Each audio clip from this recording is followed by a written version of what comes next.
Welcome, everybody, to the second iteration of the Texas Hockey Podcast. We are back. We're so excited to be back. Unfortunately, the Stars are not as excited to be playing Game 2 of this series. We did lose to Winnipeg in Game 2. But surprisingly, we are not freaking out that badly at all. Are you, Travis, at all? No. This is it. We're in a good spot. No, and can you tell me, for our more audio listeners, what am I holding here? What is this? That would be a puck. A puck, okay? And an ice rink is 200 feet long, and this is 3 inches. And this thing bounces a lot. Do you want to know what happens when every time this bounces, it goes the wrong direction for you? You lose 4-0 to the Winnipeg Jets. Couldn't have said it better myself. Yeah, we really hammered last episode. We talked, and I remember you distinctly bringing up that it seems like we're seeing a bunch of weird goals, these weird kind of bounces, and I really agreed with you. And then Game 2 happened, and I'm like, oh, Game 1 looked normal. Yeah. This was a weird hockey game, and really uncharacteristic. But I wouldn't necessarily call it unexpected, would you? No. Given what happened in Game 1 and the way the Winnipeg team is and the way Winnipeg played all year against Dallas, this is basically a game that looked like one of those games the entire year. And you had to expect it coming, especially on home ice. They couldn't afford to come back here down 0-2. Yeah. I mean, that's just you're almost handing. I mean, Winnipeg's a better team than this, but you're at that point you're almost handing the series to Dallas going back 0-2. Yeah, I think it would be super unrealistic for us to go into Winnipeg for games 1 and 2 and expect to come to Dallas 2-0. It really is. And I know like there's going to be some Stars fans listening to this, like, you guys are being too soft on them. And it's like, I think we're forgetting Winnipeg won 56 games this season. Yeah. You don't fall backwards into 56 wins. This is a very competent team that we're going up against. It's where, they won the President's Trophy for a reason. They played really well against us in the regular season, and we weren't expecting Hellebuyck to be bad the whole time. And I think last night, we kind of saw glimpses of it in Game 1, but Game 2 really showed that Connor Hellebuyck is a Hart candidate, and in my opinion, a Vezina lock this year. It's going to be a long series. This game starts out with, again, I feel like we kind of nailed what was going to happen in Game 2. And we're like, we kind of talked about last episode, if you missed it. What do we need to look for going into Game 2 of the series? And what did we say is one of the main things? Penalties. Mm-hmm. It was brutal. And what did Tyler Seguin do 17 seconds into Game 2? Yeah, he took a penalty.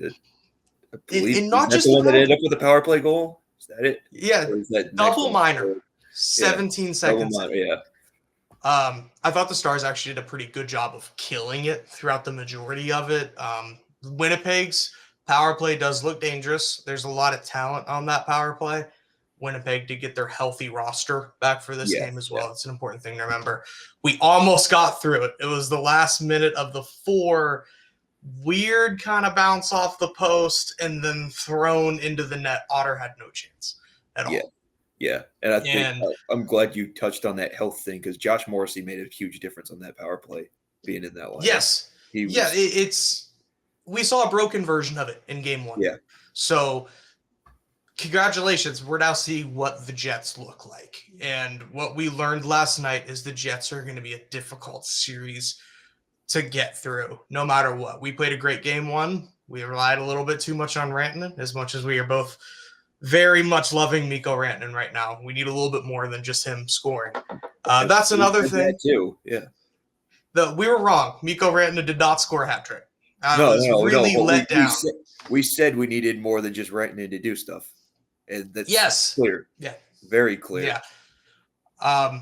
And if you don't follow the channel and follow our feeds, we also post our post-game press conferences. We're in with the coaches and the players after the games, and especially after Game 2. I'm really going to steer our audience to listen to that, because Pete's first question is really indicative, and I think he did a great job describing this game.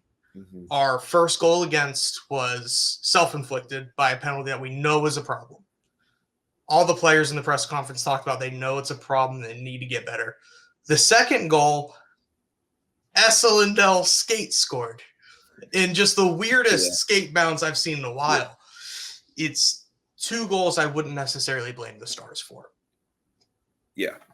I mean, that's what we were talking about in the last episode. The Stars were getting all the bounces to go the right way the last couple games, get those wins. Even Game 7 in Colorado, Game 6 in Colorado, they had a bad bounce that lost them the game.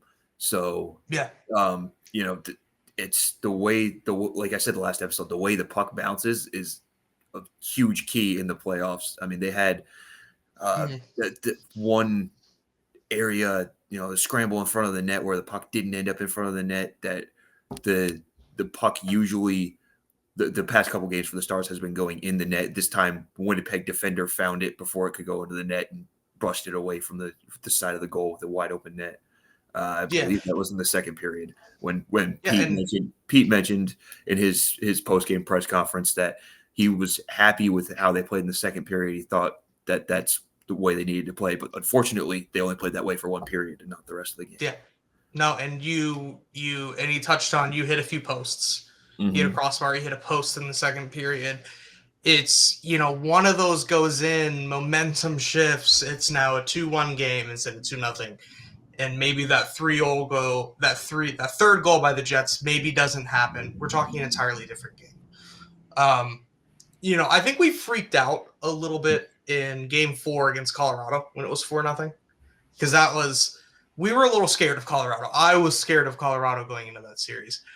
I'm feeling very different about this 4-0 loss than what we did against the Avalanche. I see that just because, with Colorado's goalie situation, Blackwood is not Hellebuyck. You knew the puck was going to end up going in the net eventually. It's just, Hellebuyck's going to steal a game. There's a chance he's going to steal another in this series. He kind of stole that one. Like, sure, they didn't play a great game at all, and Winnipeg looked like the more energized game, but they had their chances to put the puck in the net. I mean, it wasn't a lot of them, but they did have opportunities that Hellebuyck just came up with a hell of a save. And would you say that this game being 4-0 is indicative of how it was actually played? Do you think Winnipeg played good enough to put the Stars, blank the Stars in a 4-0 win? I think Hellebuyck played well enough to blank them. That's a good answer. Hellebuyck did. Yeah. Sometimes I forget just how good Connor Hellebuyck is when he's on his game. It's Stars fans, I'm going to talk directly to you here. It's going to be a long series, and you're going to be really mad at your TV a few times. It's just a playoff, man. That's what happens. Yeah, it was just kind of a dud from the Stars, and you're going to get those in the playoffs. We talked about it. And, not to beat a dead horse, the penalties need to get better. This was one of the least penalized teams in the league leading up to the last 15 or 20 games. And now all of a sudden, I forget which player said it after the game, they've never seen so many double minors in their life. And they're not even doing anything crazy. It's just, there's another one. And it's brutal to watch the Stars take those, because they're really killing them. It's hard to start a game on the road when you're taking a 4 minutes, 17 seconds into the game. That's a really hard thing to recover from. Yeah, I mean, Winnipeg had 5 power plays last night. You can't win a game with that many penalties, especially when they're double minors a lot of the time, like you've been talking about. It's too much not possible time. to beat them. It's too much of a disadvantage. It kills momentum, and especially on the road, it's not going to help you at all. No. But I think there's a lot of positives that we can take from not necessarily game 2, but if we look at games 1 and 2 as a collective, I think there's a lot of positives we can take from it. We stole home ice from the Jets. It's gone. We now have the best of 5, and 3 of those 5 games are going to be in the American Airlines Center. And anyone who's been in that building knows that's not a building that's easy to win in if you're coming in on the road. We're going to see Game 3. It's a weird little matinee on Mother's Day. It's 3:30 tomorrow. Yes, that is a very odd time, but it will take. I would rather have a 3:30 than 8:30s. Oh, absolutely! I was just about to say I'm gonna be getting home before midnight for once. Yeah, so you're gonna get home and like it's like, oh, maybe I'll put something on. Like I don't have to go straight to bed. Yeah, it's gonna be wonderful for you. Yeah. And one thing that I'm confident and I'm ready to be wrong. I have a feeling we might see Miro tomorrow. It feels right. Pete's in a position where he can kind of control who he's playing against on home ice, and I think that plays into this decision quite a bit. Maybe we don't want to throw him out there against the Scheifele line and kind of ease him into a little bit. You have a lot less control of that on the road, just because for more casual fans, the team on the road puts their players out first before the home ice or the home team can. So line matching is a little bit more difficult on the road. It's nearly impossible. So I think it just makes a lot more sense for Miro to come in on a home game. Yeah. To kind of ease him in. Last episode, yeah. I think you said that you expect him to see in Game 3 more than Game 2. That was what I was. That's where I thought made the most sense after he didn't play Game 1, and then you look at Game 3 now, and it's like, okay, tied series, we're coming at home. If not now, when? Like if he really is day to day, game to game, as they say he is, because I mean they've been telling us he's close for like a month. So if he really is day to day, game to game, it's just killing me. Yeah. Why not Game 3? I don't see any. I mean, unless he's really not back to where he needs to be, I see no point in holding him out. Yeah. Are you nervous if we fall down 2-1? Do you start to get because you still have the next game on home ice. Yeah, I would say if Winnipeg takes both of them, you're shaking. I don't think Winnipeg's a team you can come back from 3-1 down. No, and I wrote this in one of the articles that I wrote before the series, and I might have mentioned it in the last episode, but you played against, like, you can't come from behind in the series if you get down 3-1. Like, that's going to be difficult.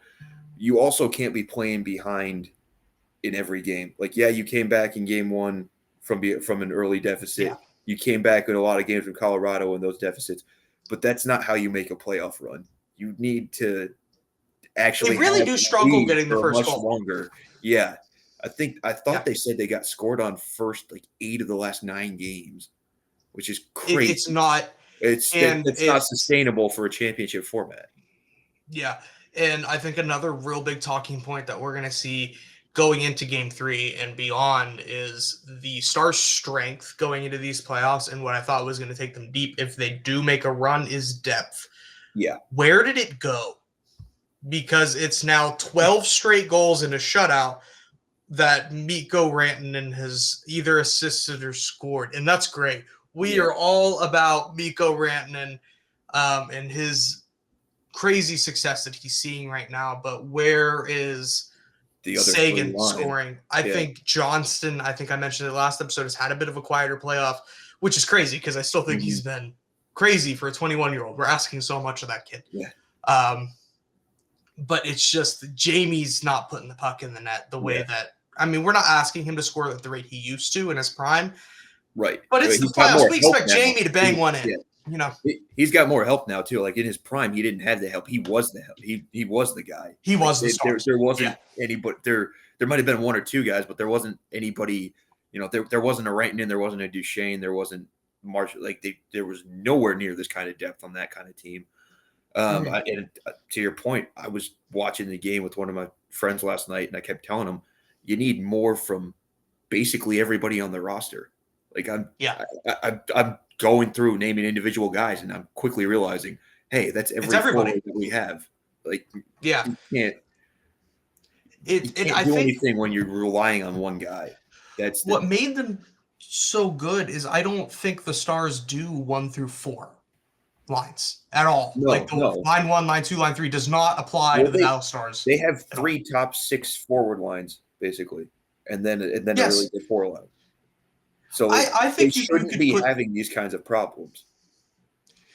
the Stars' third line as a first line on most teams in Yeah, the league, and it would be yeah, highly competitive. yeah, Like absolutely. Dwight Johnston, we talk about him like he is the future of this organization, and I truly believe he is. He's on our third line, Yeah, I mean the third and line is I believe Jamie rolls out with him. I yeah. believe it's just Wyatt and it should Jamie be have been scoring. on that line since Wyatt got there, pretty much. Yeah, it's so talented from top to bottom, and the fact that we're not seeing scoring is really the only nerve-wracking thing right now. Yeah, I'm fine with the way the defense is playing. We touched on it last episode that we're getting really solid minutes out of defensemen you wouldn't necessarily expect to get really solid minutes yeah, from.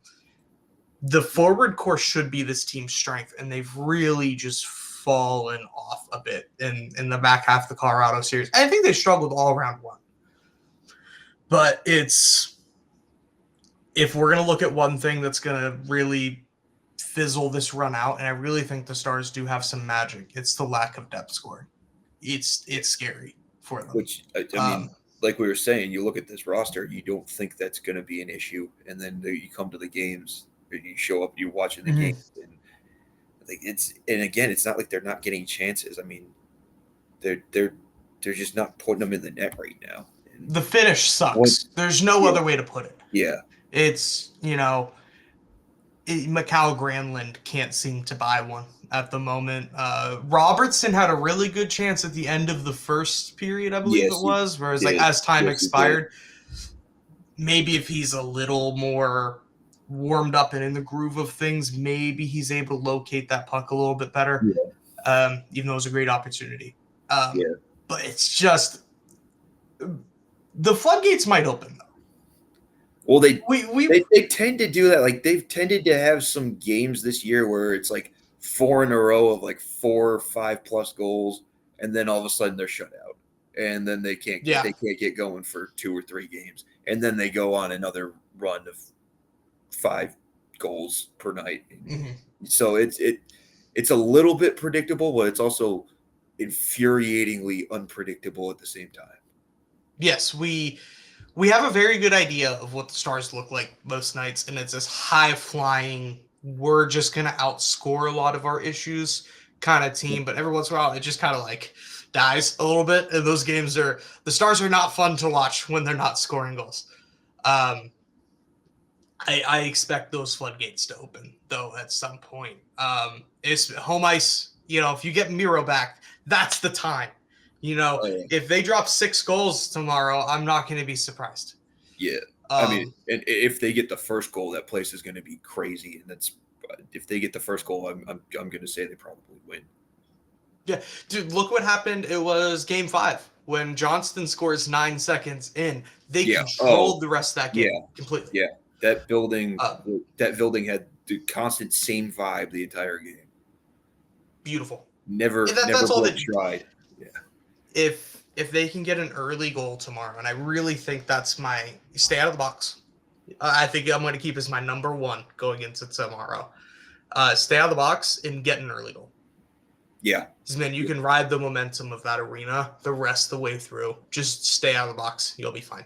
I will say, I'll add to that, kind of use the bounces of home ice to your advantage, if that makes sense. Like, casual fans might not really know this, but every arena kind of has a different kind of bounce off those boards and everything that the players kind of rely on, and that's a pretty big advantage at home, to get the bounce that you're used to, and to be able to put pucks in the net that way. I mean, you alluded to it before, that one goal that went off of Lindell's skate. That stuff like that might still happen, but the boards, playing the boards and anticipating where the puck is going to be is a huge advantage for a home team. 100%. And I would say to the Stars players, go to your favorite restaurant before the game. Go to the coffee shop that you always hit, your Starbucks. Get in familiar. You are now in all Dallas. all the voodoo that Enjoy you need your to bring it Dallas. out. Yeah. Yes. I know it's a weird start time, which might affect them a little bit because professional athletes, if you've never met one, are weird creatures of Yeah. habit. None of them are normal. With a Um, 3:30 game, there's not going to be a morning skate probably too. So no, that, no, there's yeah, no way. Get as close to your game day routines as possible. It's going to be thrown off, but like I said, go to your favorite, wherever you go for your lunch, wherever you get your coffee before the game. Go. Let's get as comfortable as we can. I forget again. I'm kind of blanking on who said what in the post game, but one of the players said we are too good of a team to get shut out in the playoffs. yeah. Remember that. I really hope Game 2 is a wake up call. I mean, to be fair and like a little bit impartial, I guess you are playing against probably the best goalie in the league. I know he hasn't. I know he hasn't been good in the playoffs until last night, pretty much. But I mean, a goalie like that can only stay, cold all for. Not He can't be perfect. Yeah, he's not going to be perfect, and he's not going to stay in a slump. Yeah, no, he's going to regress back to the mean a little bit. And look, I was there. We were both there last series. Blackwood gives one up, and there's 18,000 people chanting his name. Get in his head. To anyone who's going to be in the building Sunday. I will say, make sure it's at least tied. Don't do that when you're losing. It looks don't do it when you're losing. They've done it so many times when they're losing, and I'm just like, I'm sitting there. I'm like, do they understand what's going on here? Like he's beating you. Yeah, be careful. Like if the game ended right now, you wouldn't be happy. So why the hell are you taunting the opposing goalie? No, but when you go and tie it though, or you take the goal to get up front, then you can. You let him hear it. But could you imagine, get in the mindset of a professional athlete? You're a goaltender in the NHL, and you just gave up a goal to tie the game, and you're on the road. Everyone's chanting your name, and they just want you to give up the next one. There's no way in hell I'm stopping the next puck. I mean, I would try to flip mentally. I would try to flip it and be like, "Oh yeah, they're chanting my name. They're cheering for me." Yeah, but cheering for me. Yeah, you look up and you're like, there is a lot of green here. You gotta. That's where all the therapy and stuff comes in. You condition your mind, or Blackwood instead of Blackwood, he's going Blackwood. You got you don't hear anything. They're wearing earplugs. They're just I can't hear anything. But I come back to the keys of the next game. Let's make sure that we stay on the box, get the early goal. Do you have anything else you really want to see the Stars focus on? Because this is a talented hockey team. I think this is a one-off dud. I really do. I mean, like you said, or like I said, get everybody involved. Don't just rely on Mikko Rantanen like you have been. Give me a Sam Steele goal.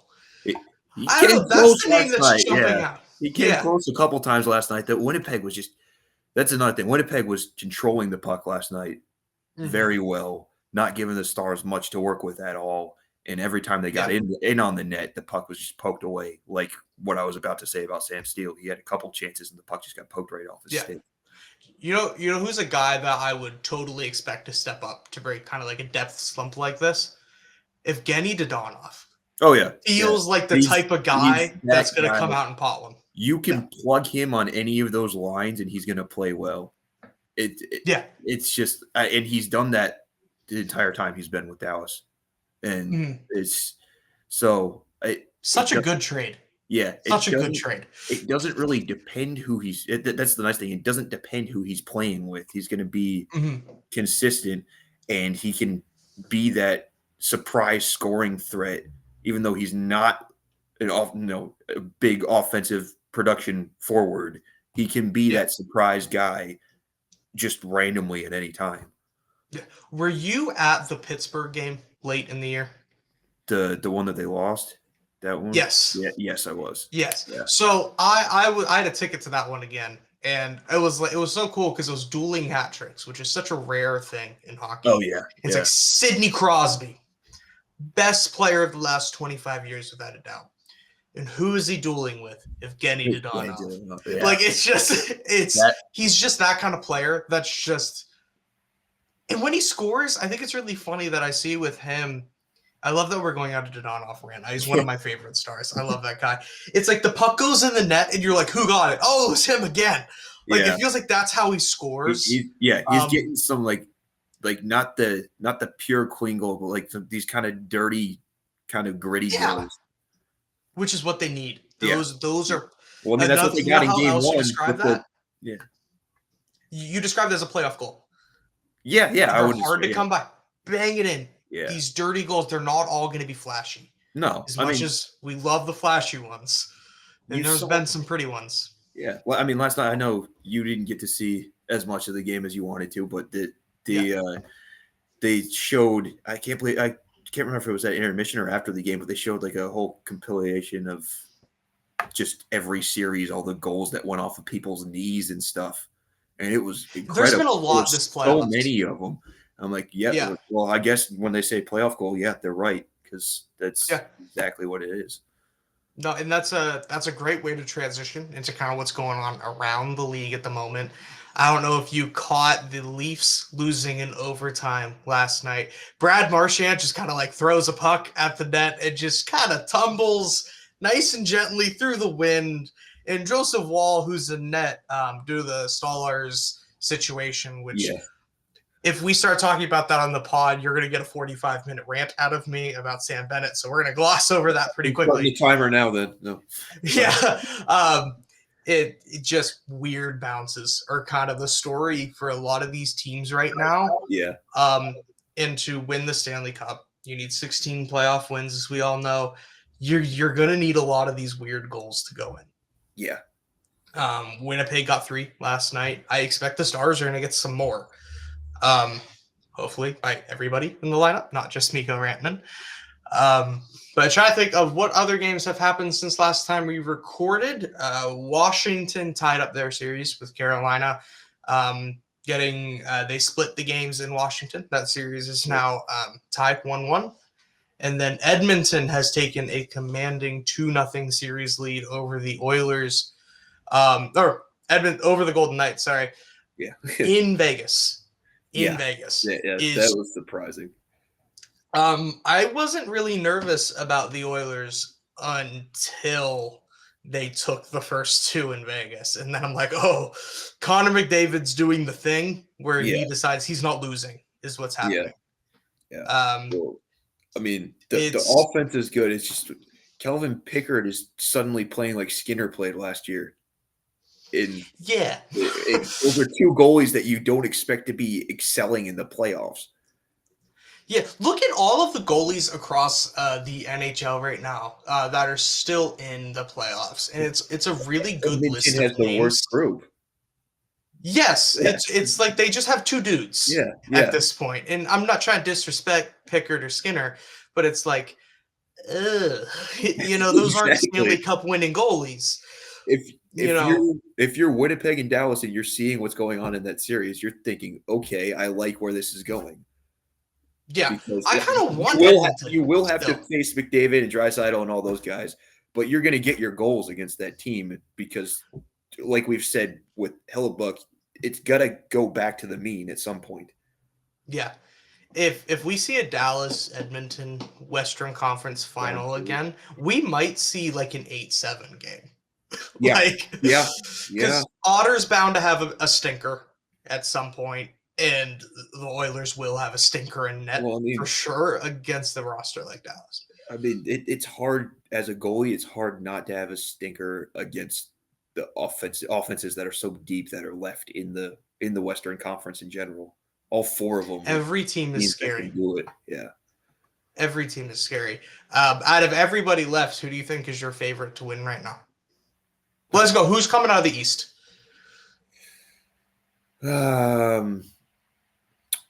I feel like Washington right now.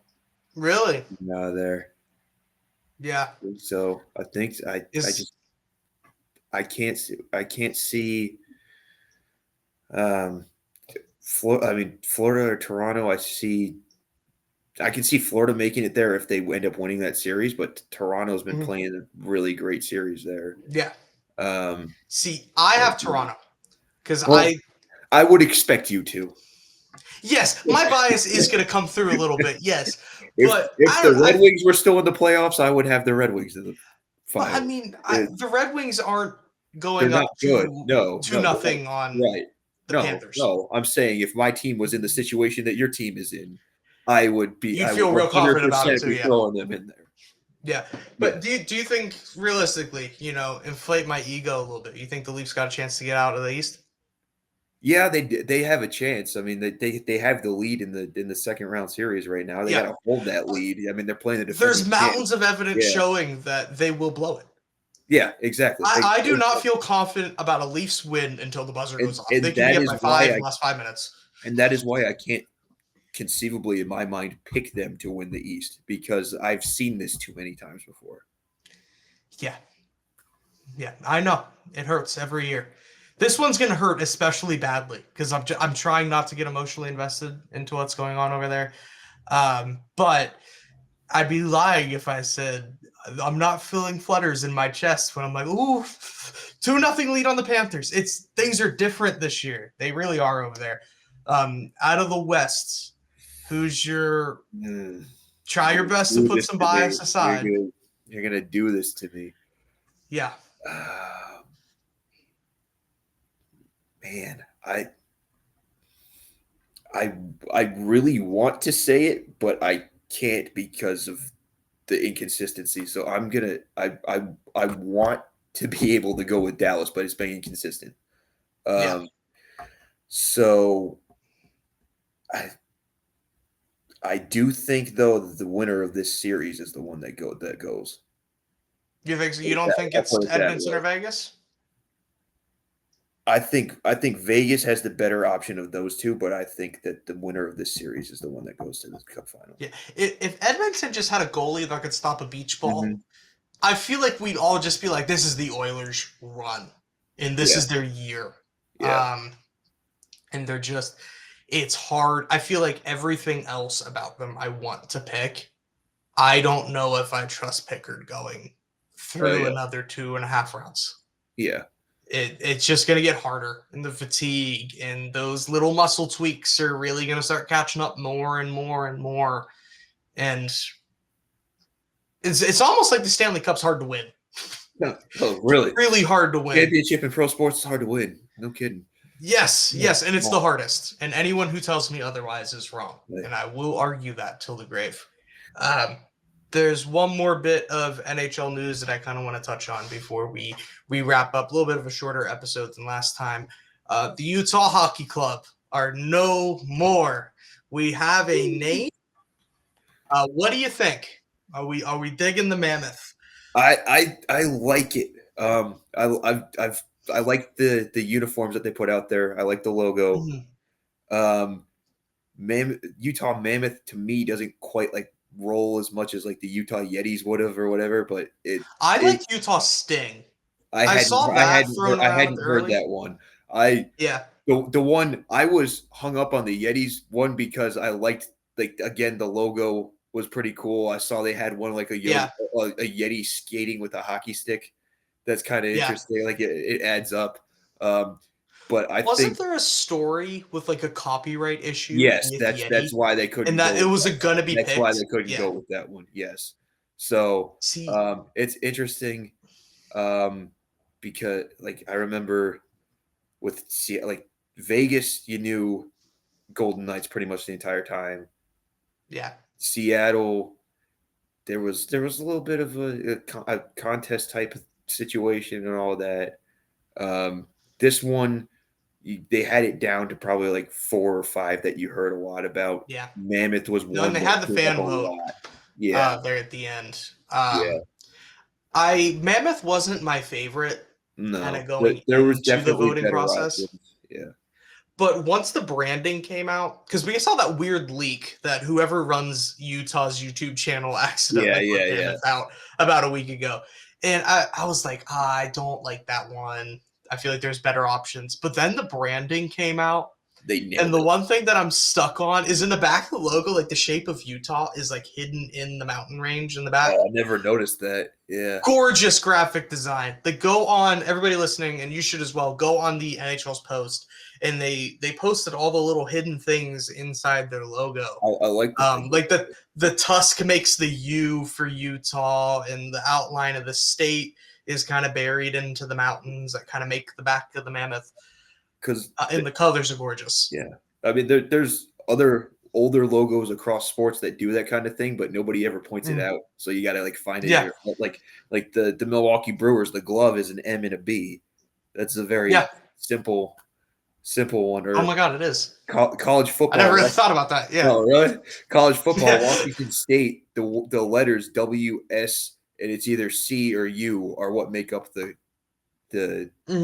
Cougar logo, the misshapen. Yeah, and then everything about the Minnesota Wild logo is art, and you could look at their logo for like an hour and still like decipher everything. But I think so far since the Coyotes packed up and moved to Utah, and I might be looking at this kind of comparing it to the disaster that was the Coyotes over the last entire existence of the Arizona Phoenix Coyotes. It's hard to say it ever was good. This ownership group in Utah has done an absolutely fantastic job. Yeah. They're not the best on ice product in the world, but we weren't asking them to be. They inherited the Coyotes. It's a miracle they won games. But their fan outreach has been amazing. There's tons of people there the day of the launch at I believe it's the Delta Center. Yeah. They had all the new stuff up. People were lining up to get merch the second they dropped the new branding. There's a devout fan base in Salt Lake City and the surrounding cities. I know they chose Utah to kind of grab the whole area. Who knew that there is this diehard hockey market in Utah? The last, of every American city, I would never guess Salt Lake City would have an about sports fan base, but they're crazy. I kind of got that vibe from the locker room the last time they were in town here. It seems like a place that you wouldn't think about, but they like being there. And I'm like, personally, nothing against Utah. I never would have thought, hey, I want to move to Utah. You don't think when I think Salt Lake City, I'm not gonna talk about the other things that I kind of think about with Utah. I'm gonna keep that off the podcast, but I'm not thinking about sports, and it's weird that I'm proven wrong all of the time. Even go to college sports. We both love college football. Utah is a crazy fan base. BYU's crazy. You do think college sports when you think Utah because of those two programs, and you probably think snowboarding and skiing, and that's about it. Yeah, for some, we don't think hockey. It never really has occurred. You don't even think basketball with the Jazz, honestly, and. No, it's weird. It's weird. Yeah, they've had some Hall of Fame players there too. Yeah, really glad to see everything going well. It feels like I'm really glad the Coyotes finally have a home. Gone but not forgotten. Yeah. Yes, they have a real arena. Good job, guys. Clayton Keller is finally playing hockey in front of people. It's beautiful what's going on there. Super excited to see. Those are going to be some sick jerseys to see on the ice next year. I'm going to have to make sure I see one. Yeah. That might be one I buy, actually. Them and the NHL's really knocked it out of the park with branding with these new teams. Yeah. I think Vegas was actually pretty good when they came out, and they're definitely the weakest of the three that we've seen in the last decade. But did you have anything else you want to bring to the show before you wrap up today? Or I think we kind of touched on everything I wanted to. I just think, like I mentioned to you off the air before we started, I think coming back from 1-1 in Winnipeg is a huge win, given the way things were in the regular season. I mean, it was a 15-5 4-game advantage for Winnipeg during the regular season. Unfortunately, last night's game looked a lot more like the 3 that Winnipeg won during the regular season. But you're coming back on home ice. It's okay. You're coming back on home ice, and it's 1-1. You're not down 2 games. That's huge.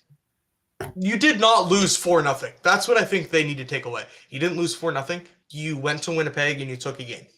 Yes. That's what I want to take away from the first two. Yes. You and played one of the best teams in the NHL. Not that you aren't one of the best teams in the NHL, but you played someone of the caliber, and you played to a draw on road ice. Their ice. Yeah. Yeah. So a lot of Stars fans are going to be mad about getting shut out. We're calm. We're okay. Now, if it happens again tomorrow, we're going to have a very different episode next time. Yeah. We're going to be a little louder, and we're going to spend quite a bit more time ripping them apart if we see another bad performance. But thankfully, I'm quite optimistic. Thankfully, the Stars have scored goals in this series, at least in one game. Yes. And that's the important. If you were getting shut out in both games down 0-2, this would have been a completely different episode. We might be getting canceled by now. Who knows? Yes, I would say things that Fanatics View would not want me saying on air. And so hopefully I'll be very happy here next episode. I hope Travis is happy. I hope all of Texas hockey is happy. And I want to steer to get kind of more into hear more about these quotes. Go watch or listen to our other content. We have all these post-game stuff up on the Hockey on Fanatics View YouTube channel, as well as our audio feeds. Give it a listen. Great quotes from everybody involved. Kind of get a good picture of where the players' minds are. Mm-hmm. But I think that kind of concludes our episode. We will see you. Probably episode will be up sometime Monday. And we will see y'all for game 3. Thank you.